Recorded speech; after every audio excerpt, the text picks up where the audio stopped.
Hindi suntok, kundi tirada ang pinakawala ni Davao City Acting Mayor Baste Duterte laban sa administrasyon.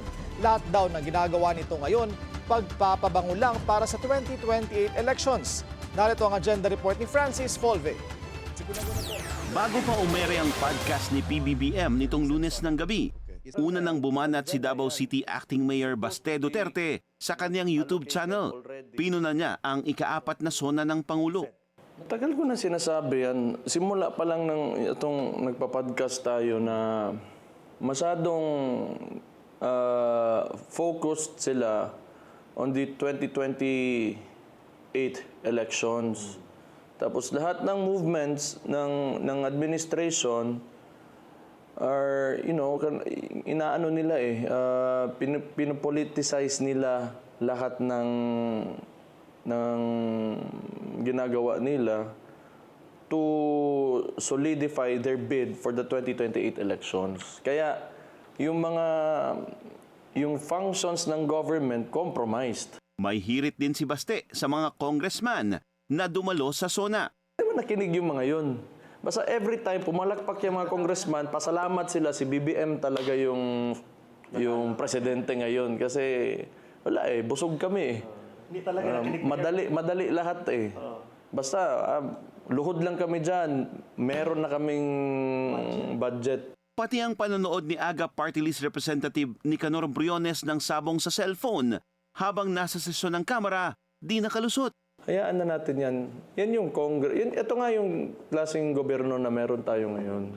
May sundot din si Baste sa patama ni PBBM na mahiya naman kayo sa mga kumita umano sa DPWH flood control projects. Nagawa ba talaga ito ng gobyerno na ito? Mahirap isipin ba? Mahirap isipin. It's in front of the nation. They're doing this in front of every Filipino. On broad daylight, Mayor.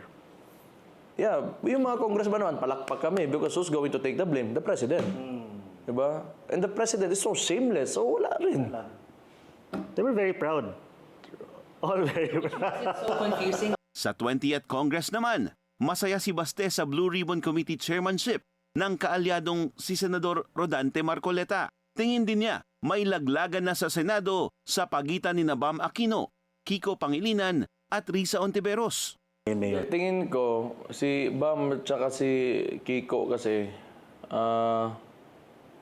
pwede sila maging running mates for the 2028 election kasi Aquino si Bam Si Risa Ontiveros kasi nag-express kaagad siya na ready siya maging president. And pareha silang LP, di ba? Sa mga eksena sa House of Representatives naman, Pera lang talaga yung pinag-aawayan ng mga yan. It's either pera or policies that can favor their, businesses. hindi rin daw bilib si Baste sa murang bigas program ni PBBM. Dagdag niya, wala naman umanong pinagsisilbihan ng Pangulo, kundi ang mga political dynasty at mga oligarko. Para sa agenda, Francis Polve, Billionaire News Channel.